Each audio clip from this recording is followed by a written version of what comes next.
मूत्र व्रजनीय महाकसाय। तो हम देखेंगे मूत्र व्रजनीय महाकसाय अर्थात मूत्र को उसका वर्ण प्रदान करने वाले महाकसाय। इसमें 10 कसाय आते हैं। कौन कौन से दिखते हैं? पद्म, उत्पल, नलिन, कुमुद, सौगंधिक, पुंडरीक, शतपत्र, मधुक, प्रियंगु, धातकी, पुष्प, अणिति, दशेमानी मूत्र व्रजनीयानि भवन्ति। कौन कौन से आते हैं? पद्म, उत्पल, नलिन, कुमुद, सौगंधिक, पुंडरीक, शतपत्र, मधुक, प्रियंगु, धातकी, पुष्प। इसकी याद करने की ट्रिक इस प्रकार है कि पद्म और उत्पल, पद्म अर्थात होता है कमल, उत्पल होता है नीलकमल। यह याद रख लो कि पद्म मतलब कमल और उत्पल अर्थात नीलकमल।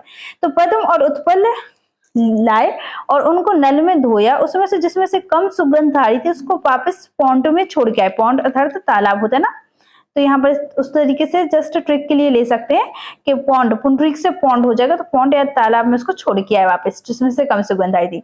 पद्म उत्पल लाए, उसको नल के सामने नल में धोया, जिसमें से कम से हो जाएगा कुमुद, कम सुगंध आ रही थी उसको पॉन्ड में छोड़ के आए। पॉन्ड से पुंडरीक छोड़ के आए। और फिर जो एक बचा उससे शतपत्र, शतपत्र से हो जाएगा कि उससे 100% है कि मूत्र व्रजनीय होगा। मूत्र व्रजनीय होगा अर्थात उससे मूत्र को उसका वर्ण प्राप्त हो जाएगा। उससे 100% यह सोच रहे हैं कि उससे 100% ऐसा हो जाएगा।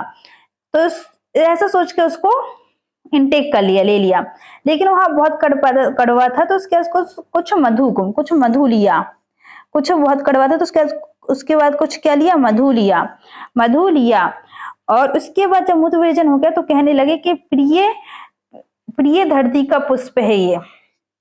मूत्र विरेचन हो गया मतलब मूत्र को उसका वर्ण प्राप्त हुआ, तो उससे इसके बाद कहने लगे प्रिय धरती का धातकी पुष्प, प्रिय धरती का धातकी पुष्प से याद हो जाएगा प्रिय धरती का पुष्प अर्थात धातकी पुष्प याद हो जाएगा।